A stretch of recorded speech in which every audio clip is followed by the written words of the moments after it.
ผมจะชวนทุกท่านมาดูกับผมพร้อมกันในเกมเมนสผมเล่นด่านแรกเพิ่งเล่นในคอมนะอันลงเลยสับ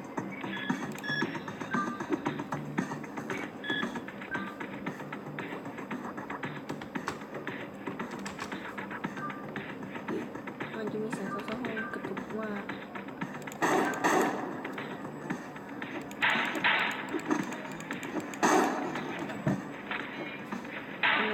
บ็อกซ์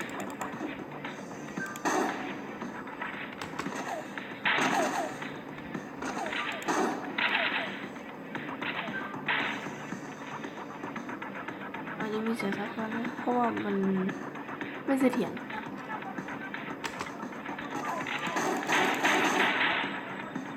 โอเค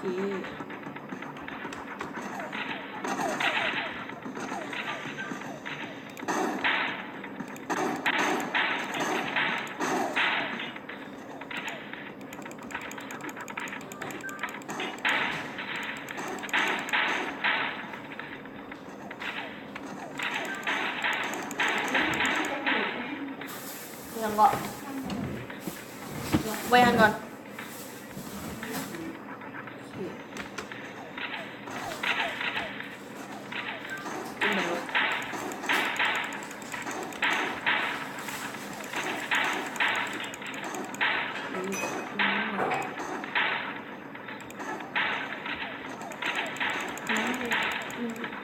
มือนี่ไง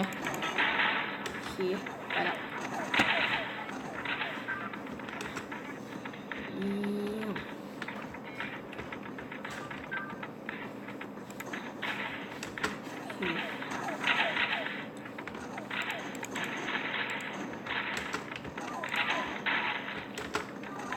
มาไอ้พวกของตัวไม่งอมา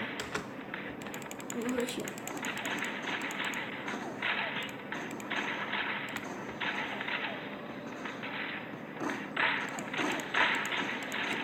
ท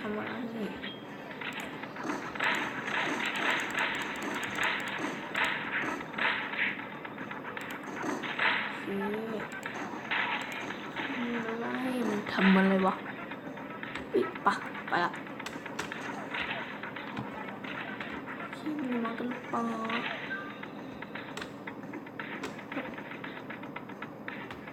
ตามมาไม่กลัวเว้ยไม่กลัวเอ่อนจุ๊บไปนี่โอ้ยอยากเท่มึงมาให้หมดมากันให้หมด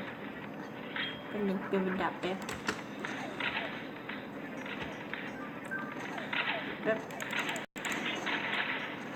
ถือดาบคู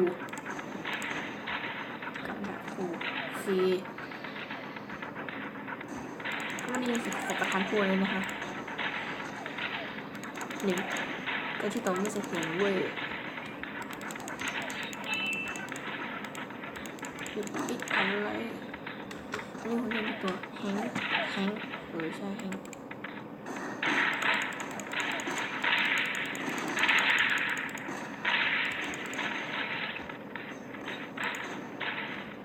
โอเค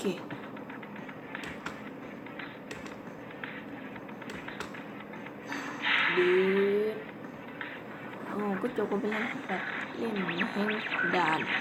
1โอเควันนี้ก็ขอจบเพียงแค่นี้ครับพร้อมครับบายเว้ย